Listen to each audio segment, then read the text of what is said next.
بسم الله الرحمن الرحیم. شروع کوم د ډیر زیات بخونکی او د ډیر زیات مهربان رب په نوم باندې.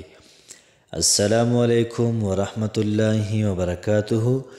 امید در کوم چې تاسو ټول به ټیک ټاک کې الله پاکم خوشاله آباد ساته. الله پاک دې زموږ او تاسو ټول حاجتونه د خپلو خزانو نه دا پوره کړي.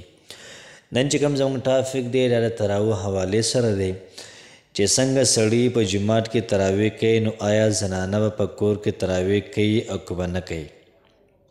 دې څه دویم نمبر خبره د تراویح نیت به زنانه څنګه کوي.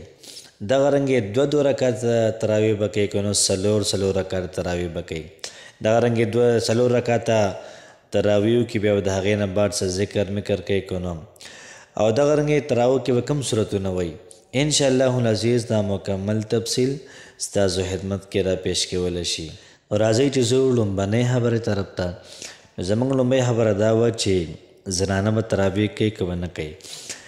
فرمایي پیغمبر علیه صلات وسلام چې تراویح دا په تاسو باندې دا سنت دي، او حضور پاک صلی الله علیه و آله وسلم فرمایي الله پاک په تاسو باندې روژه را فرض کړې ده. وسننت له قیامه، او زه په تاسو باندې د شپې بندګي د شپې مونځ دا د سنت کومه.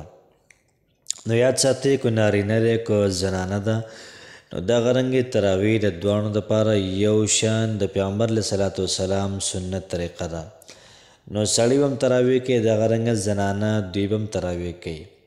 دغه رنګې فرمایي چې چا په یقین باندې په اطمینان باندې د ثواب په نیت باندې تراویح 20 رکعاته تراویح وکړلې، فرمایي چې الله پاک به د انسان د ټول ګناهونه معاف کړي او جنت ته به داخل کړي. نو تراویح محترم یو داسې عبادت دی، یو داسې مونځ دی، یو داسې طریقه ده چې د پیغمبر علیه صلات وسلام د راواله تر اوسه پورې یو شان مسجد نبوي کې 20 رکعت تراویح دا محترم ادا کېږي. دلته کې زموږ په علاقو کې هم دغه تراویح محترم ادا کېږي. نو تراویح ډېر زیات اهم عبادت دی او ډېر زیات ځان نه شان محترم لري. دغه رنګې پیغمبر علیه صلات وسلام یوه شپه تراویح وکړلې، نو جومات کې خلک ښه ډېر زیات و. په دویمه شپه چې پیغمبر علیه صلات وسلام تراویح کولې، نو جومات کې ځای نه و.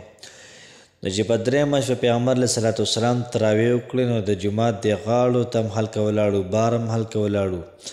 په څلورمه شپه پیغمبر علیه صلات وسلام راننوته، او غرض و مقصد د پیغمبر علیه صلات وسلام دا و هسې نه زما په دې امت باندې چېرته فرض نه شي. نو صحابه کرامو دومره په خوښه باندې تراویح کولې، دومره د زړه نه تراویح کولې، او دلته کې موږ د ځان لپاره جواز ګورو چې دا موږ نشي کولی او دا چل دی او هغه چل دی. نو څنګه چې نارینه تراویح کوي دغه رنګې به زنانه دوی به هم تراویح کوي. زنانه به تراویح کوي، په خپل کور کې به کوي، په داسې ځای کې به کوي چې بالکل پرسکون ماحول وي. یاد ساتئ چې دوه رکعات هم کولی شي او دغه رنګه څلور رکعات هم کولی شي، خو ثواب دا په دوه رکعاتو کې دی. یاد ساتئ چې کله 2 رکعات وکړي، نو د هغې نه بعد بیا 2 رکعات وکړي، نو چې کله 4 رکعاته برابر شي، بیا به د هغې نه بعد لږه دمه وکړي، سبحان الله والحمد لله ولا اله الا الله والله اکبر. درېیمه کلمه به سره 3 پیرې ووایي. که درېیمه کلمه نه ورځي وویلی، نو دا ذکر به وکړي، سبحان الله مې ویلی شي، الحمدلله مې ویلی شي، استغفار مې ویلی شي. چې کوم یو ذکر وي، هر یو ذکر دا کولی شي. چې کله تراویح 4 رکعاته برابر شي، بیا به د هغې نه بعد بیا 4 رکعاته برابر کړي، بیا به ذکر وکړي، بیا به د هغې نه بعد بیا 4 بیا 4 تر دې پورې چې خپل 20 رکعاته دا پوره کړي. د تراویح نیت به داسې تړي زنانه چې نیت مې وکړو د زړه د اخلاصه 2 رکعاته سنت تراویح مونځ ادا کوم په دې حاضر وخت د ماسوتنې خاص خدای تعالی را مه مې د کعبې شریف په لور کو. الله اکبر.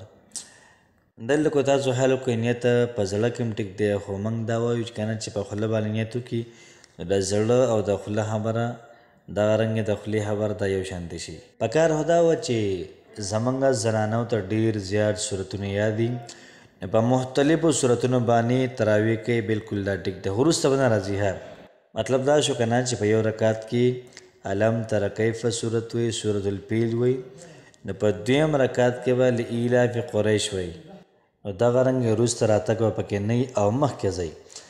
کو چاله دام نه ورځي نو صرف قل اعوذ برب الفلق قل اعوذ برب الناس په دې کولی شي. دغه رنګې کو دام نه ورځي ول صرف په قل هو الله احد دام تراوی دا کولی شي.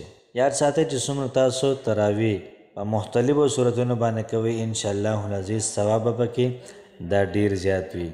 او یاد ساتئ چې په یوه سجده الله پاک د انسان ته 60,000 نیکۍ ورکوي. تراویح ډیر زیات بهترین عبادت دی او ډیر زیات اعلی عبادت دی. کوشش وکړو چې موږ تراویح دا په ټایم باندې کوو او دا پرېږدو نو. الله پاک هم هوښیار آباد ساته. السلام علیکم ورحمت الله وبرکاته.